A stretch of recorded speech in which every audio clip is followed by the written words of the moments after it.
ॐ भद्रं नो अपि वातयमनः। ॐ शङ्करं शङ्कराचार्यं केशवं बादरायणं सूत्रभाष्यकृतौ वन्दे भगवन्तौ पुनः पुनः।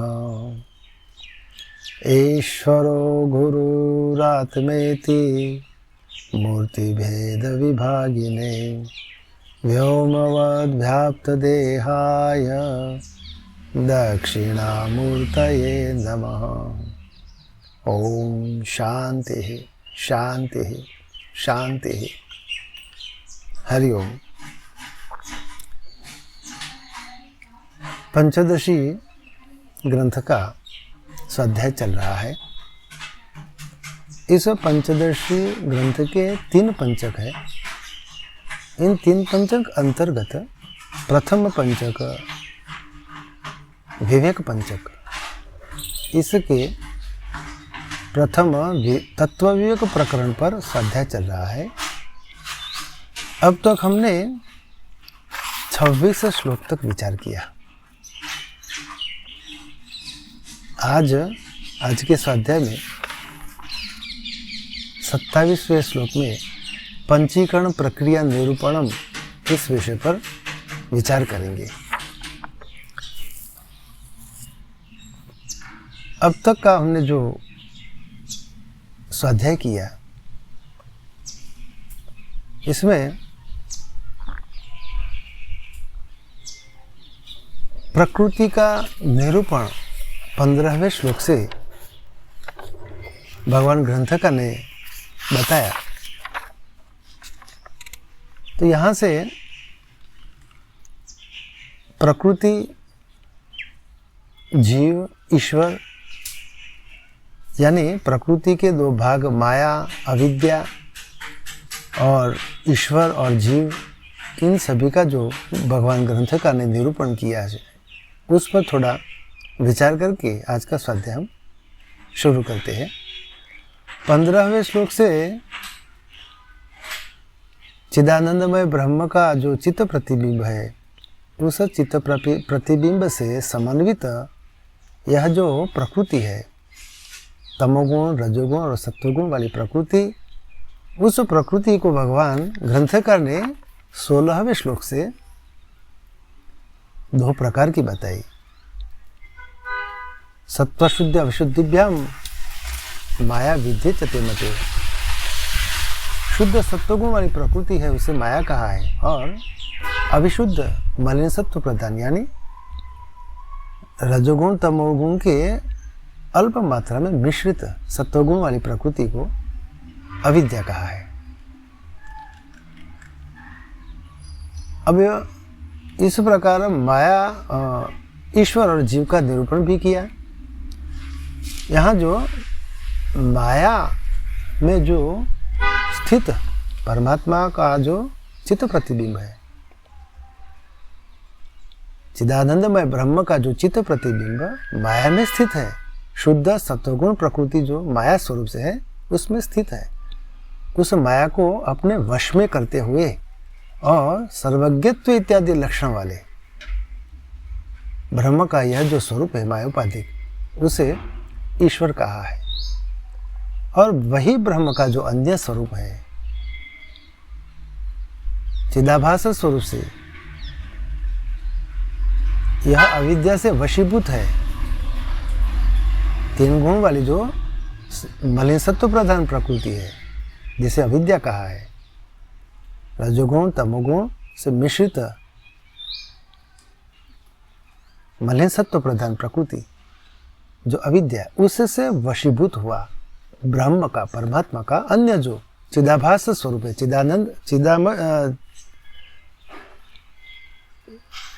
चिदाभास स्वरूप है ना,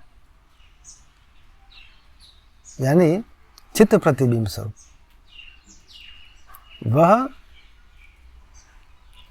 अविद्या से वशीभूत है, उसे जीव कहा। और वे 3 गुणों की न्यूनाधिकता के कारण 84 लाख योनियों को भिन्न भिन्न गुणों के निंदाधिकता के कारण प्राप्त होते हैं, विलक्षित किए गए हैं, भिन्न भिन्न लक्षणों वाले होते हैं।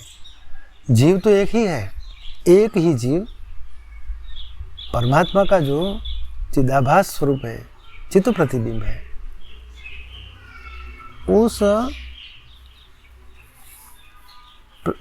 अधिष्ठान चैतन्य ने स्वयं को अध्यारोपित किया अविद्या में, तो जीव भाव को प्राप्त हुआ।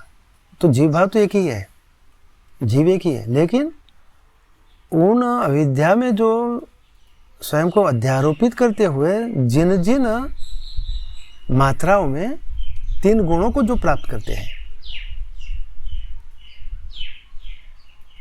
गुणों की न्यूनाधिकता के कारण वे अनेक प्रकार के विलक्षित हुए। तद वैचित्र्याद अनेकता, वह जीवात्मा, और वह जो अविद्या ही कारण शरीर है, सा कारण शरीरम स्यात्, और उसमें जो जीव ने अभिमान किया उसे प्राज्ञ कहा गया। प्राज्ञ तत्र अभिमानवान। तो इस प्रकार यहाँ जो जीवात्मा है अविद्या में, उस अविद्या में अभिमान करने वाले जीवात्मा को प्राज्ञ कहा गया। कारण शरीर में अभिमान करने वाले जीवात्मा को प्राज्ञ कहा गया। अब उस प्राज्ञ नाम वाले जो जीव हैं, उनके भोग के लिए प्रकृति ने ईश्वर की आज्ञा से, यानी ईश्वर के संकल्प से प्रकृति ने अपने तमोगुण से पंचमहाभूत उत्पन्न किए, क्रमशः उत्पन्न किए। आकाश, आकाश से वायु, वायु से अग्नि, अग्नि से जल, जल से पृथ्वी। इस प्रकार क्रमशः प्रकृति ने ईश्वर की आज्ञा से अपने तमोगुण से उत्पन्न किए पंचमहाभूतों को, और उन पंचमहाभूतों के प्रत्येक के सत्वांश से 5 ज्ञानेंद्रिया, श्रोत्र, त्वक, अक्षि और रसना और घ्राणेन्द्रिय, श्रोत्रेंद्रिय, त्वचेंद्रिय, चक्षुंद्रिय, रसना, जिह्वा, रसेंद्रिय और घ्राणेन्द्रिय, वे क्रमशः आकाश, वायु, अग्नि, जल और पृथ्वी से उत्पन्न हुए, और उन्हीं पंचमहाभूतों के सम्मिलित सत्वांश से मन और बुद्धि स्वरूप अंतःकरण उत्पन्न हुआ। संकल्प विकलात्मक, विमर्शात्मक, संशयात्मक जो वृत्ति वाला हुआ वह मन है, और निश्चयात्मक वृत्ति वाली हुआ वह बुद्धि। तो यहाँ इस प्रकार अंतःकरण वृत्ति भेद से 2 प्रकार का बताया, मन और बुद्धि। मन में चित्त का प्रादुर्भाव बताया, और बुद्धि में अहंकार का। इस प्रकार अंतःकरण चतुष्टय मन और बुद्धि के द्वारा कहा गया।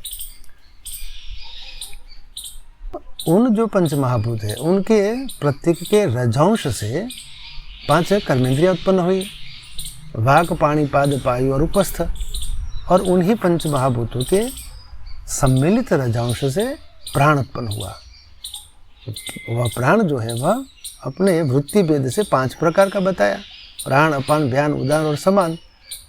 तो इस प्रकार यहाँ 5 कर्मेंद्रियां, 5 ज्ञानेंद्रियां, 5 प्राण, मन और बुद्धि, इन 17 का जो समुच्चय हुआ उन्हें सूक्ष्म शरीर कहा गया, और वेदांत में उन्हें लिंग शरीर कहा, लिंग। तो इस प्रकार यहाँ लिंग शरीर का तो निरूपण हो गया। भगवान ग्रंथकार ने 24वें श्लोक से सूक्ष्म शरीर में अभिमान निरूपण यहाँ बताया है। तो वह जो प्राज्ञ नाम वाले जो जीव हैं उन्होंने इस लिंग शरीर में अभिमान किया, तो वे तेजस संज्ञा को प्राप्त हुए, तेजसत्वम प्रपद्यते। और ईश्वर ने इस सूक्ष्म लिंग शरीर में अभिमान किया तो वे हिरण्यगर्भ नाम वाले हुए, हिरण्यगर्भ नाम वाले हुए। तो इस प्रकार यहाँ तेजस और हिरण्यगर्भ क्रमशः व्यष्टि भाव को और समष्टि भाव को प्राप्त हुए। यानी तेजस नाम वाले जो प्राज्ञ जीव हैं उनका व्यष्टि में भाव हुआ, वह व्यष्टि भाव को प्राप्त हुए। और दूसरे ईश्वर जो है हिरण्यगर्भ नाम वाले हुए, उनका जो हिरण्यगर्भ है वे समष्टि भाव को प्राप्त हुए। तो व्यष्टि भाव को प्राज्ञ नाम वाले जो जीव तेजस स्वरूप से जो लिंग शरीर में जो कहे गए, उन्हें व्यष्टि भाव क्यों प्राप्त हुआ, व्यष्टि से क्यों प्राप्त हुए। और जो हिरण्यगर्भ नाम वाले ईश्वर है उन्हें समष्टि क्यों कहे गए, इसका उपपत्ति दर्शन भगवान ग्रंथकार ने 25वें श्लोक से बताया है। समष्टि ईशा सर्वेशाम स्व आत्म तादात्म्य वेदनाथ। क्यों ईश्वर समष्टि स्वरूप क्यों कहे गए, क्योंकि ईश्वर, यहाँ पहले भी हमने देखा कि ईश्वर जो है वे सर्वज्ञत्व इत्यादि लक्षण वाले बताए गए। तो यहाँ इस प्रकार यहाँ जो ईश्वर ने अभिमान किया सूक्ष्म लिंग शरीर में, तो वे हिरण्यगर्भ को प्राप्त हुए, हिरण्यगर्भ नाम वाले हुए। वह जो हिरण्यगर्भ नाम वाले ईश्वर ने सर्वेशाम समष्टि ही ईशः, ईश्वर जो है वे समष्टि क्यों कहे गए, तो कहते हैं कि सर्वेशाम यानी वे, सर्वेशाम वे सर्व, कौन, तो तेजसों, जो प्राज्ञ नाम वाले जो जीव लिंग शरीर में अभिमान करने से तेजस नाम को प्राप्त हुए, वे संपूर्ण तेजसों 84 लाख योनि में जो तेजसों हैं, तेजस स्वरूप से है, वे सभी तेजसों, उन तेजसों में ईश्वर ने हिरण्यगर्भ स्वरूप से स्वात्म तादात्म्य वेदनाथ अपने स्वरूप से, वे तादात्म्यपन से उनको ज्ञान है तादात्म्यपन का। ईश्वर को ज्ञान है सभी तेजसों के अंतःकरण में, वे ईश्वर हिरण्यगर्भ स्वरूप से ही संपूर्ण तेजसों के अंतःकरण में विद्यमान है, तादात्म्यता को प्राप्त हुए है, स्थित है तादात्म्यता से। और इस प्रकार की तादात्म्यपन का उनको ज्ञान है, ईश्वर को, संपूर्ण तेजसों का। इसलिए वे समष्टि को कहे गए हैं, वे समष्टि स्वरूप कहे गए हैं। लेकिन तद अभावात ततः अन्य वह जो तेजस है, उन तेजसों को इस प्रकार का, जिस प्रकार जो ईश्वर ने संपूर्ण तेजस में अपने स्वरूप से, अपने आत्मा से तादात्म्यपन का उनको ज्ञान प्राप्त हुआ है, इस प्रकार का तादात्म्यपन का ज्ञान इन तेजसों में नहीं है, क्योंकि वे तेजस नाम वाले भिन्न भिन्न जीव हैं, भिन्न भिन्न लिंग शरीरों में, भिन्न भिन्न लिंग शरीरों में स्थित है, एक ही लिंग शरीर में नहीं है। अनेक प्रकार के अपने रजोगुण, तमोगुण और सत्वगुण के निंदाधिकता के कारण भिन्न भिन्न प्रकार से बताए गए हैं। वे तेजसों अपने एक ही लिंग शरीर में भिन्न भिन्न स्वरूप से विद्यमान है, इसलिए उन्हें इस प्रकार संपूर्ण तेजसों में अपने स्वरूप के तादात्म्यपन का ज्ञान नहीं है। तद अभावात ततः अन्य तो कथ्यन्ते व्यष्टि संज्ञा। इस प्रकार अभाव के कारण वे संपूर्ण तेजसों को व्यष्टि संज्ञा प्राप्त हुई है। अब यहाँ भगवान ग्रंथकार 26वें श्लोक से हमने कल देखा, इस पर विचार किया था। पंचीकरण निरूपणम तद भोगाय पुनर्भोग्य भोगायतन जन्मने पंचीकरोति भगवान प्रत्येकम वियादादिकम।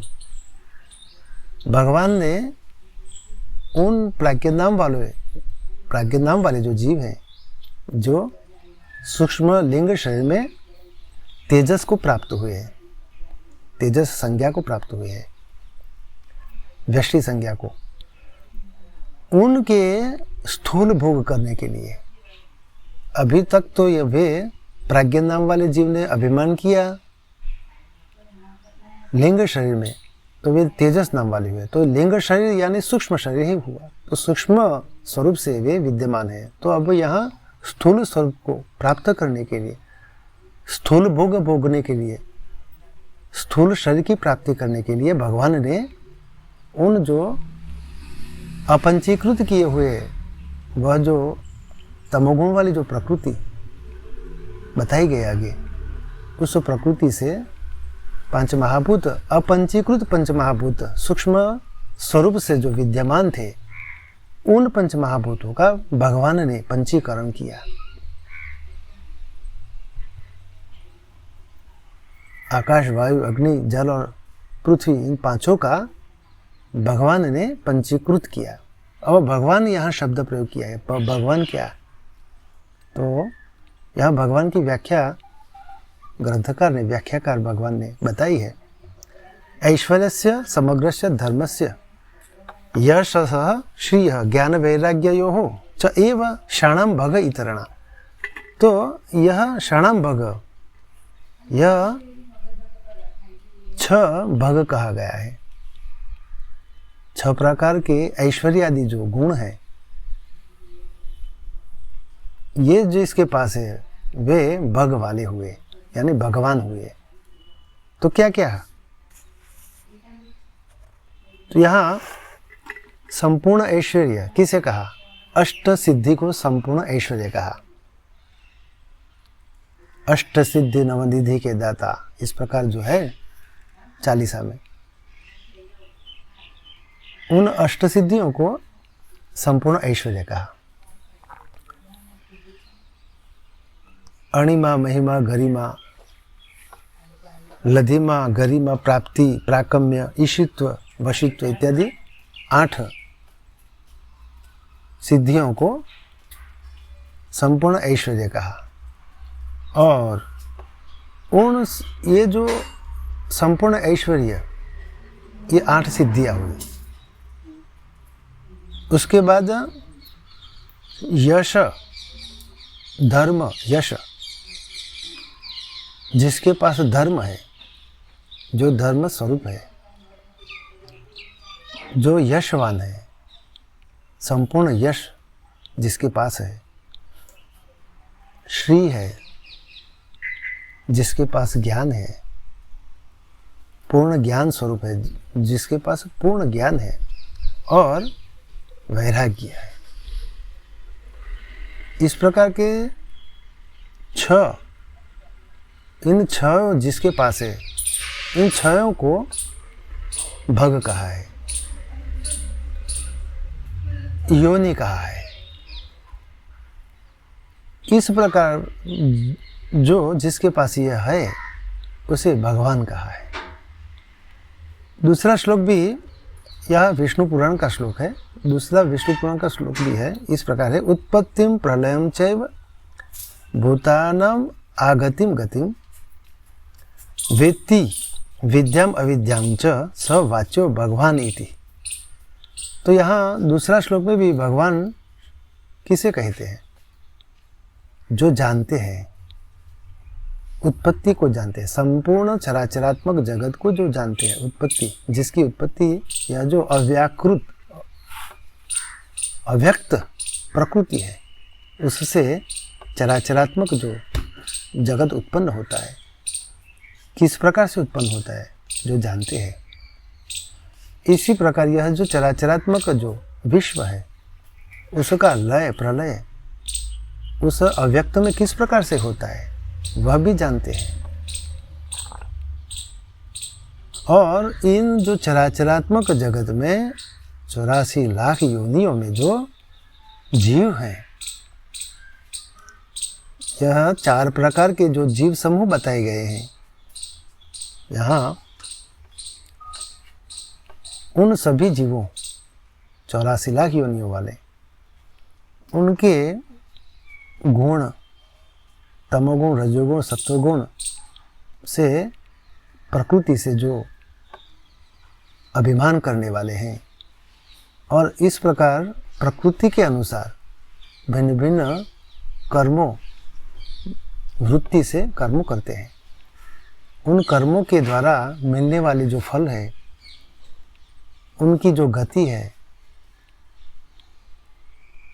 किस जीव का कर्म किस प्रकार का है तो वह किस प्रकार की योनियों को प्राप्त करेगा, यह जो जीवों का गतिम आगतिम, इस प्रकार की जो आवागमन को जानते हैं और विद्या और अविद्या को जो जानते हैं। विद्या यानी ब्रह्म प्राप्ति कराए, ज्ञान प्राप्ति कराए, अज्ञान को दूर करे, इस प्रकार की जो विद्या है उसे विद्या कहा है। और अविद्या, अविद्या उसे कहते हैं वेदादि सम्मत जो कर्म किए जाते हैं, स्मार्त, श्रौत, स्मार्त कर्म इत्यादि, उन कर्मों के द्वारा भिन्न भिन्न लोकों की प्राप्ति होती है। स्वर्ग आदि लोक प्राप्त होते हैं, लेकिन स्वर्ग आदि लोक प्राप्ति के बाद उनका जो पुण्य कर्म क्षीण हो जाता है तो वे पुनः मृत्युलोक पर या कर्म योनि में आते हैं या अन्य योनि में वे आते हैं अपने कर्मानुसार। तो इस प्रकार का जो कर्म के द्वारा जो आवागमन का जो साधन है, उस साधन वाली जो विद्या है उसे अविद्या कहा है। वेद है, वेदों में जो कर्म बताए हैं उन कर्मों का चयन से ही आवागमन होता है, तो वेद भी अविद्या ही कहे गए हैं। उपनिषदें, वेदांत,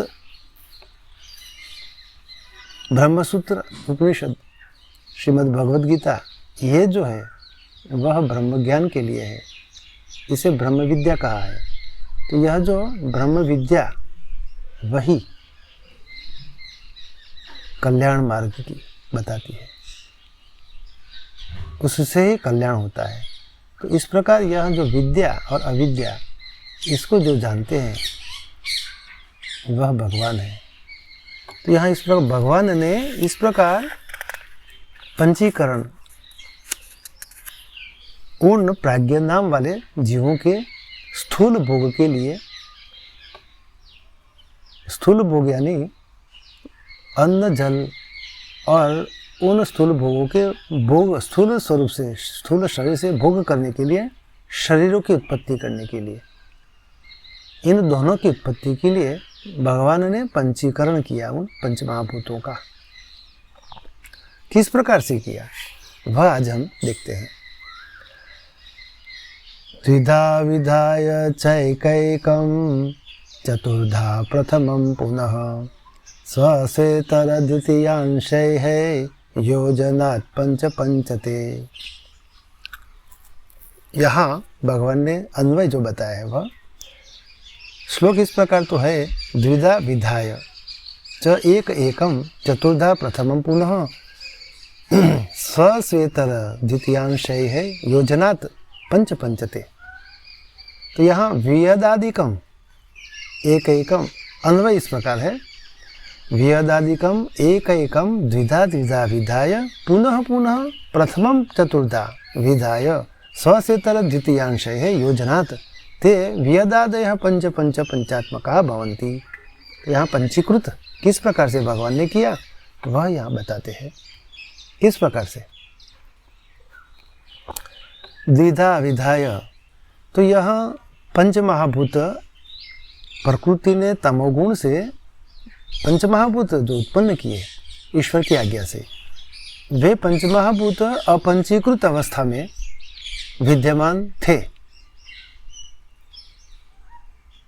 अपंचीकृत सूक्ष्म स्वरूप से उनको स्थूल स्वरूप में, यह जो चराचरात्मक जो विश्व है, इस विश्व के स्वरूप में पंचीकृत करने के लिए भगवान ने क्या किया, तो वह जो संपूर्ण पांच महाभूत है उन पंच महाभूतों को प्रत्येक पंच महाभूतों के 2 समान भाग किए। आकाश, पूर्ण आकाश जो है उसके 2 समान भाग किए, पूर्ण वायु जो है उसके 2 समान भाग किए, पूर्ण अग्नि जो है उसका 2 समान भाग किए, पूर्ण जल है उसका 2 समान भाग किए, और पूर्ण पृथ्वी उसके 2 समान भाग किए। इस प्रकार प्रत्येक पंच महाभूत के 2 समान भाग किए। एक एकम द्विधा द्विधा विधाय, इस प्रकार पुनः फिर जो प्रत्येक के प्रथम आधा भाग जो है, उन प्रत्येक के प्रथम आधे भाग के 4-4 भाग किए। पुनः प्रथमम चतुर्धा विधाय, प्रत्येक महाभूत के प्रथम आधे भाग के समान 4 भाग किए। अब क्या करते हैं, उन जो 4 भाग जो किए प्रथम, उन 4 भागों को स्व इतर द्वितीयांश, उन सभी भागों को, प्रत्येक के 4 भागों को एक चतुर्थांश को इतर द्वितीयांश यानी अन्य 4 जो महाभूत है, उन अन्य जो 4 महाभूतों के दूसरे आधे भाग में मिला दिया। पुनः प्रथमम चतुर्धा विधाय स्व इतर द्वितीयांश, अपने से अन्य के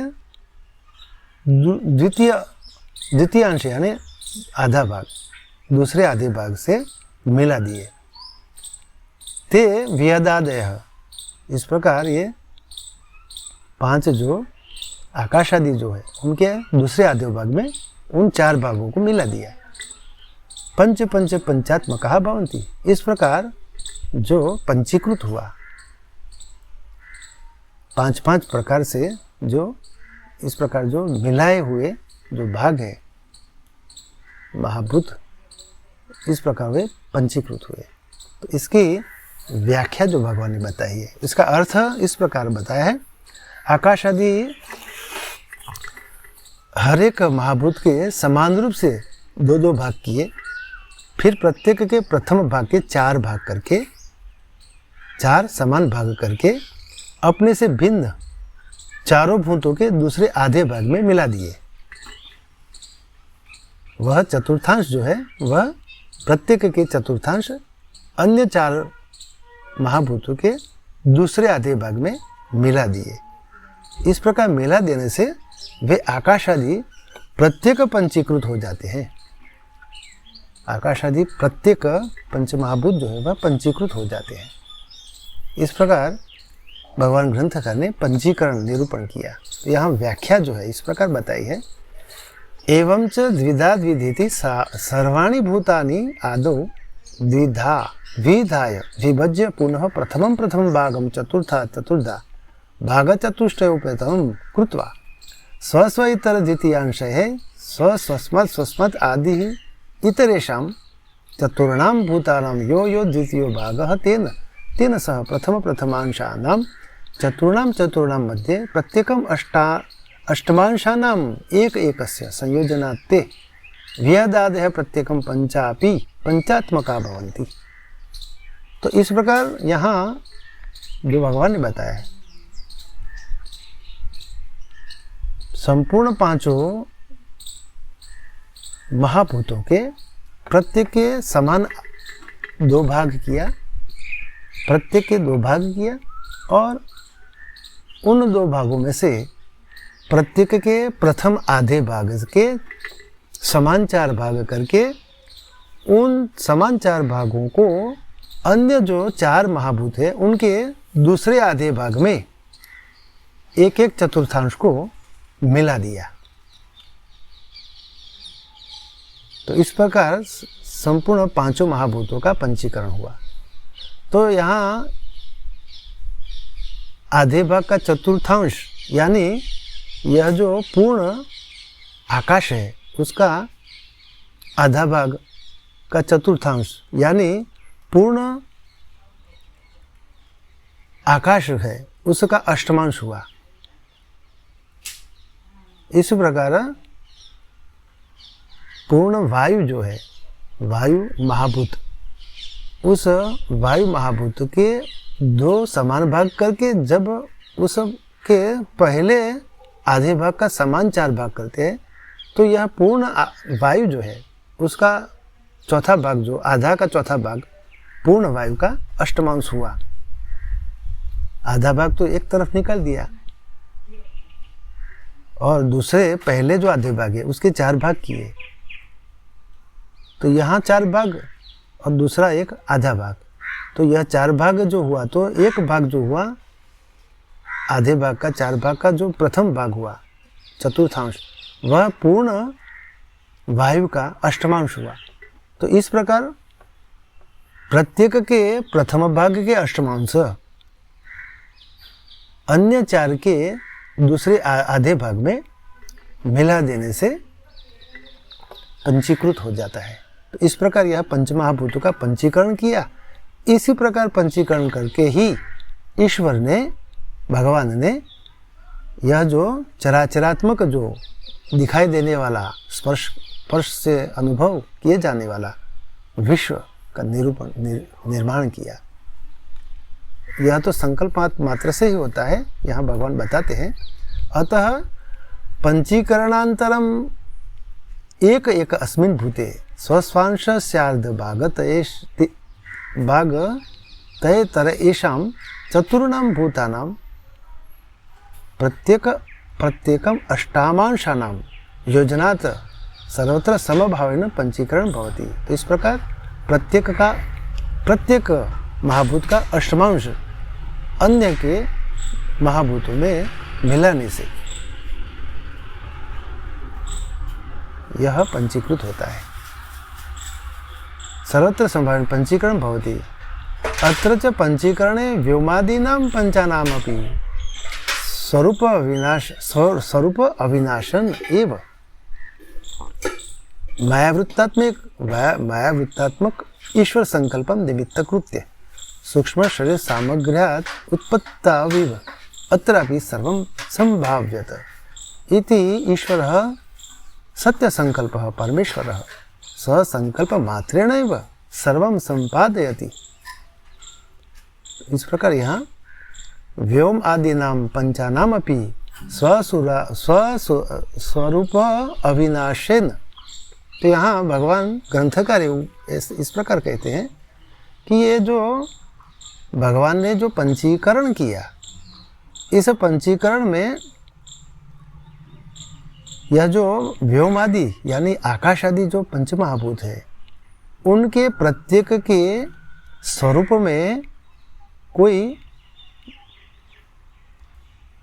भेद नहीं हुआ, यानी स्वरूप का नाश नहीं हुआ। स्वरूप अविनाश, स्वरूप अविनाशेन,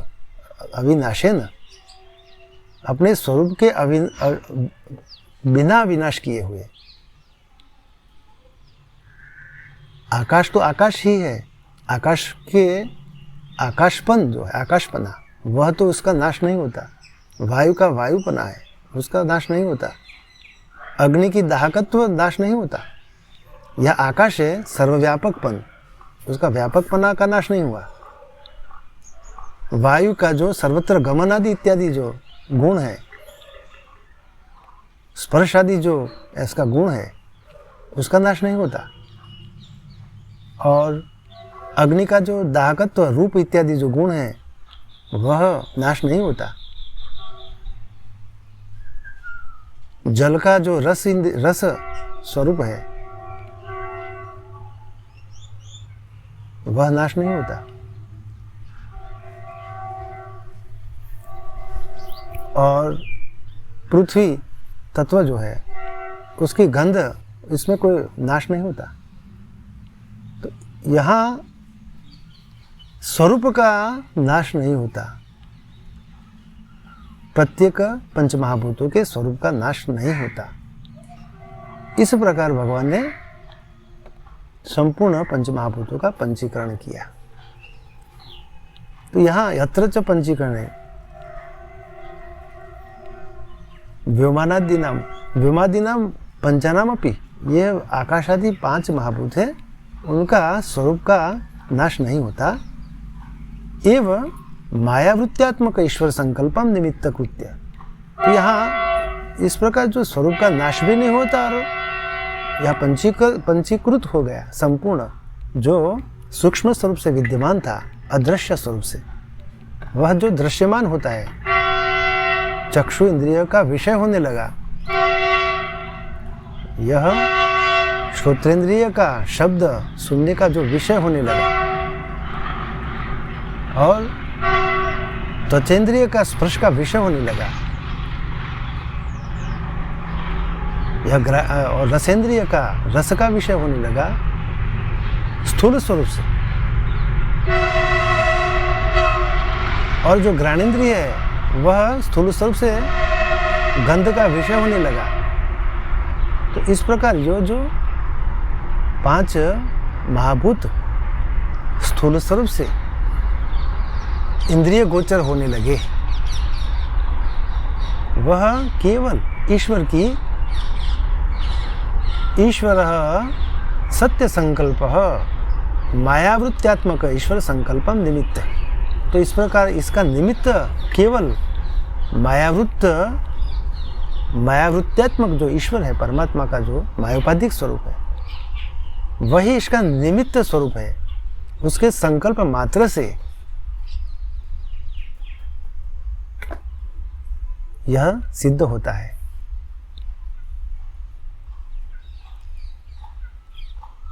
अत्र अपि सर्वं संभाव्यत इति ईश्वर सत्य संकल्प परमेश्वर, वह जो परमेश्वर है सत्य संकल्प है। इससे अपने संकल्प मात्रेण वह सर्वम संपादयति, केवल संकल्प मात्र से संपूर्ण जिसका संकल्प है वह संपादित हो जाता है। इसमें सामग्री की आवश्यकता नहीं रहती है। पृथ्वी या जो पृथ्वी तत्व है, उसके सर्जन के लिए कोई सामग्री की आवश्यकता नहीं होती है। केवल संकल्प मात्र से ही प्रकृति के गुण के द्वारा, तमोगुण से यह संपूर्ण जगत, चराचरात्मक जगत उत्पन्न हो जाता है। केवल परमेश्वर के संकल्प मात्र से ही संपूर्ण सर्व संपादयति। इस प्रकार भगवान ने यहाँ जो सूक्ष्म स्वरूप से अपंचीकृत पंचमहाभूत विद्यमान थे, उनको, उन जो प्राज्ञानाम वाले जो जीव हैं तेजस स्वरूप से, उनके स्थूल भोग के लिए, अन्न जल को उत्पन्न करने के लिए और अन्न जल के भोग के लिए, शरीर को उत्पन्न करने के लिए उन पंचमहाभूतों का पंचीकरण किया। अब इस प्रकार पंचीकरण होने के बाद भगवान ग्रंथकार 28वें श्लोक से स्थूल देह अभिमान विश्व वैश्वानर निरूपणम, तो यहाँ इस प्रकार पंचीकृत किए हुए इन पंचमहाभूतों में स्थूल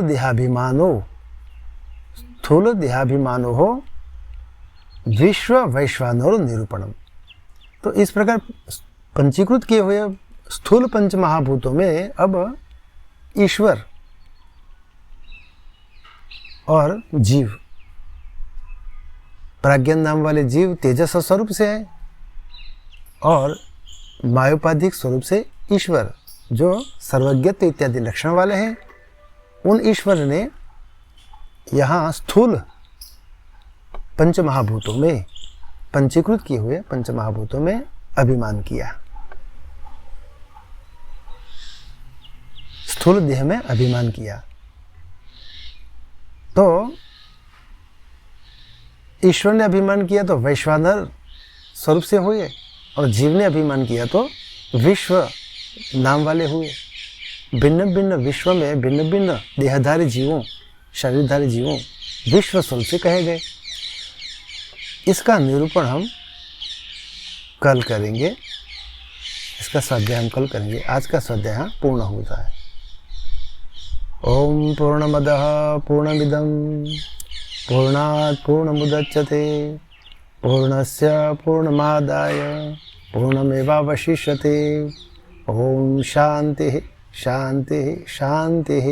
ओम ब्रह्मार्पणमस्तु।